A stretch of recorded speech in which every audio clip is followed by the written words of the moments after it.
कहानी अनसुलझा रहस्य। शाम के 7 बजे थे। मुंबई के एक प्रसिद्ध होटल रॉयल पैलेस में एक भव्य पार्टी का आयोजन हुआ था। सभी उच्च समाज के लोग वहां उपस्थित थे। तभी अचानक एक चीख सुनाई दी जिसने पूरे माहौल को ठंडा कर दिया। अरे भगवान, किसी ने मिस्टर वर्मा की हत्या कर दी। एक महिला की घबराई आवाज ने सबका ध्यान आकर्षित किया। सभी लोग उस दिशा में भागे जहां मिस्टर वर्मा का शव पड़ा था। उनकी छाती पर एक गहरा चाकू का घाव था। पुलिस को तुरंत बुलाया गया। इंस्पेक्टर राघव और उनकी टीम तुरंत मौके पर पहुंचे। राघव ने वहां मौजूद सभी लोगों से पूछताछ शुरू की। पार्टी में कौन कौन मौजूद था? राघव ने पार्टी के आयोजक मिस्टर शर्मा से पूछा।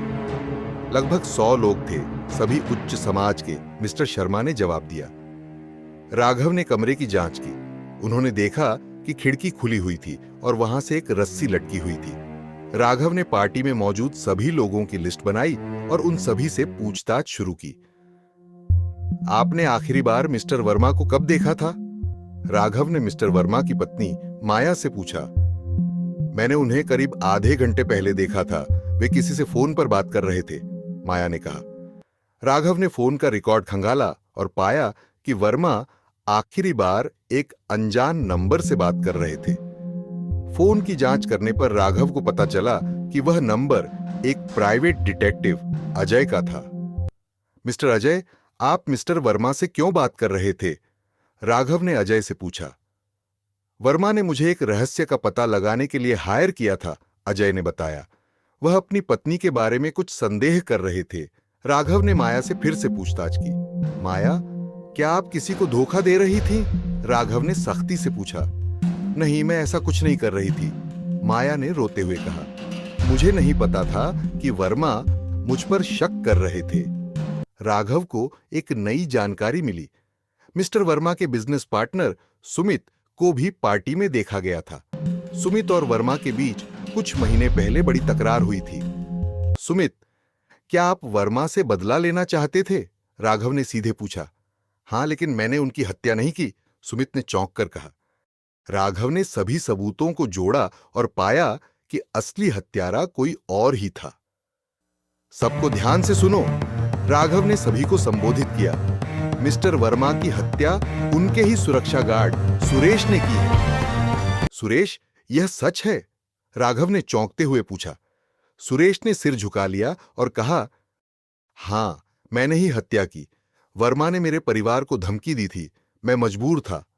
राघव ने सुरेश को गिरफ्तार कर लिया। पार्टी में मौजूद सभी लोग दंग रह गए थे। किसी ने नहीं सोचा था कि एक सुरक्षा गार्ड इतना बड़ा कदम उठा सकता है। इस प्रकार एक और रहस्य सुलझ गया, लेकिन कई सवाल पीछे छोड़ गया, क्योंकि हर कहानी का अंत नहीं होता।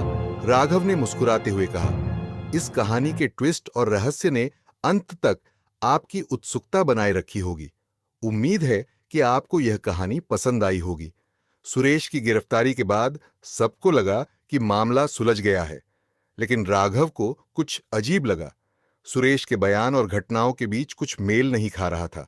राघव ने सुरेश से फिर से पूछताछ की, इस बार एक निजी कमरे में।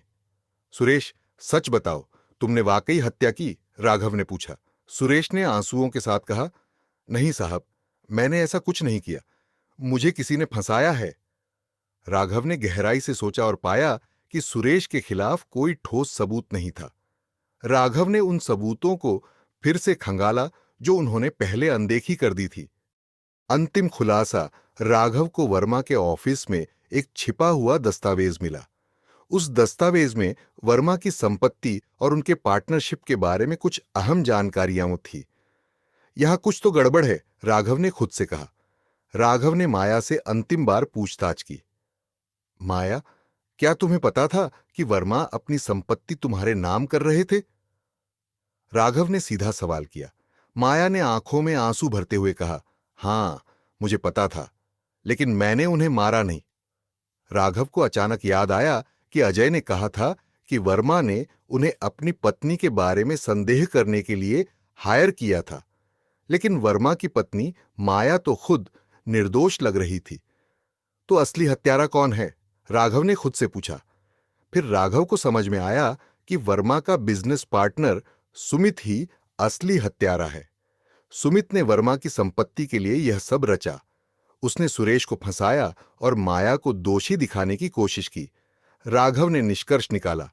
राघव ने सुमित को गिरफ्तार कर लिया और सुरेश को रिहा कर दिया। सच हमेशा जीतता है, राघव ने कहा। सुमित ने अंत में अपना अपराध स्वीकार कर लिया और उसे सजा हो गई। माया और सुरेश ने राहत की सांस ली। वर्मा की मौत का रहस्य सुलझ गया और न्याय की जीत हुई।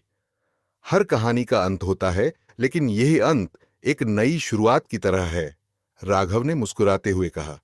इस प्रकार कहानी ने एक नया मोड़ लिया और सभी के लिए एक सीख छोड़ दी कि सच्चाई कभी छुपती नहीं और न्याय हमेशा जीतता है।